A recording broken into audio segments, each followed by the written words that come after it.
Tu as une femme. Quel est le rôle que tu donnes à ta femme dans ta vie? Un grand rôle, franchement. Elle était depuis le début, elle était avec moi. Depuis j'avais 19 ans, elle avait 18 ans. J'étais au Team Vaumont 21 au Lausanne Sport. Puis elle était toujours derrière moi. Puis avec toutes les galères que j'ai traversées, elle était toujours. Je suis un peu dur de parler de ça parce que c'est vraiment. C'est vraiment Ouais, ce que je veux dire, c'est souvent on est macho les hommes. Ouais. Puis on se dit ouais, la femme, c'est la femme. Non, mais c'est un grand rôle. Franchement, il y a une femme, soit elle peut te descendre, ou soit elle peut t'amener en haut. Puis moi, ma femme, elle m'a ramené en haut. Ok, donc est-ce que toi tu lui donnes les clés de la maison? Ça veut dire que tu as le foot et puis ta femme c'est un peu ton directeur Non, en disant je sais que je peux compter dessus, elle s'occupe de tout. Moi je peux vraiment me concentrer sur mon rôle de gardien pour progresser et puis aller de l'avant. Ou c'est quand même moitié-moitié, ou tu as besoin de t'impliquer aussi dans la vie privée avec non, elle? je m'implique aussi dans la vie privée. Je pense depuis le début avec elle, on a toujours été. On s'est toujours dit qu'on va faire les deux. Puis mes parents ils m'ont aussi donné cet exemple que l'homme aussi faisait quelque chose à la maison. Mais c'est vrai qu'elle, elle s'occupe beaucoup de choses à la maison. Puis après aussi, quand je rentre à la maison d'entraînement, on discute comment c'était l'entraînement. Elle me pousse aussi à.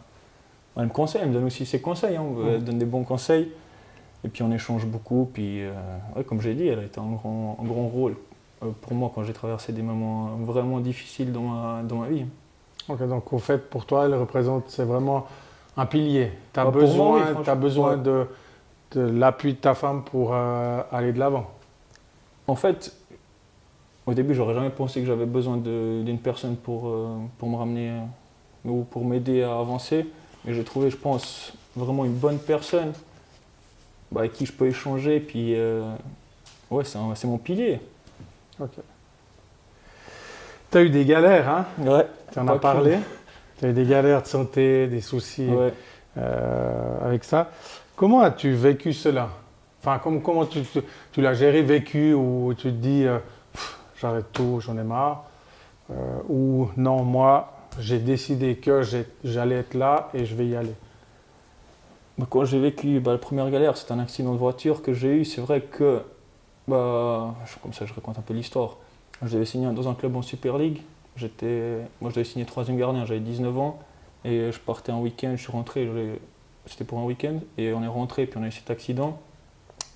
Et le lundi je devais aller dans ce club et puis je me rappelle, c'était à l'hôpital, on a eu l'accident puis en fait moi j'étais fracassé, j'étais aux soins intensifs et je crois que j'étais ressorti, ils m'ont mis dans une autre chambre et le docteur il dit ouais et genre, pendant 6 mois tu peux plus jouer, tu vois. Et moi je dis comment ça, c'est pas possible, tu vois, j'avais des bonnes sensations et je me lève, je dis au docteur regarde et j'ai commencé à courir dans le couloir. Et moi je voulais pas lâcher, c'était mon rêve. Et puis moi j'ai eu cette première galère, et puis après ces 6 mois je suis revenu, puis j'ai retrouvé un club. Puis après la deuxième galère c'était le ligament croisé. Et puis là aussi c'était pas facile, c'était vraiment, j'étais sans club.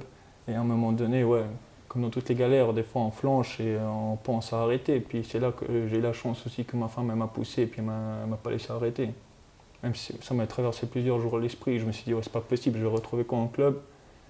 Et puis ouais j'ai la chance, elle m'a poussé jusqu'au bout. Et puis voilà, aujourd'hui, quand je regarde le parcours derrière, je suis vraiment fier de tout ce que j'ai, avec toutes les galères que j'ai traversées, où j'en suis aujourd'hui. Donc en fait, si on écoute ton message aujourd'hui, c'est que même avec des galères, on peut y arriver. Ah ouais, c'est sûr. Il ne faut rien lâcher. Si quelqu'un, après je pense, peut-être que je ne suis pas un bon exemple pour tout, mais je pense pour cet exemple-là, je pense que je suis vraiment, on peut prendre exemple sur moi avec toutes les galères que j'ai vraiment vécues. Faut jamais lâcher et continuer à rêver. Et puis la vie, c'est ça, on n'a qu'une vie, c'est rêver et croire en ses rêves et pas se mettre des limites et on va y venir là-dessus. Ouais. Tu es un jeune papa. Ouais, c'est. Qu'est-ce que ça t'a apporté? Qu'est-ce que ça t'apporte tous les jours, au fait? Donc du bonheur, je pense, tous les papas du monde, quand ils voient leurs enfants avec leur sourire, on oublie tous les problèmes. Les problèmes, ils n'existent plus. Et puis, ouais, c'est que du bonheur. Mais dans est-ce que c'est quelque chose qui te fait, qui te décuple tes forces à l'entraînement ou c'est vraiment deux choses distinctes? Tu as le foot et puis en fait, dès que tu pars du stade, tu as ta vie privée et puis tu dis voilà, j'ai retrouvé ma femme, ma petite fille, je vais profiter, ou c'est vraiment déjà quelque chose qui en permanence tourne en disant j'ai une gamine, maintenant il faut que je montre quoi, je suis capable, il faut Non, que moi j'étais toujours quelqu'un qui allait sur le terrain, je me donnais à 1000%. Aucune raison, j'étais focus sur l'entraînement ou les matchs et je pensais à rien d'autre. Et ouais, c'est deux choses différentes. C'est quand je suis sur le terrain, je pense qu'à l'entraînement et je me défonce. Et puis quand j'entre à la maison, c'est la vie privée avec ma famille. Mais est-ce que ça t'a apporté quelque chose ou pas du tout? En fait, Oui, ça t'a apporté le fait vrai que de vivre ça. J'ai un enfant à nourrir et je me dis maintenant voilà, faut pas. Même avant, je faisais pas le con. Je faisais des choix un peu bizarres. Mais là, je me dis encore une raison en plus de encore plus continuer à travailler comme ça.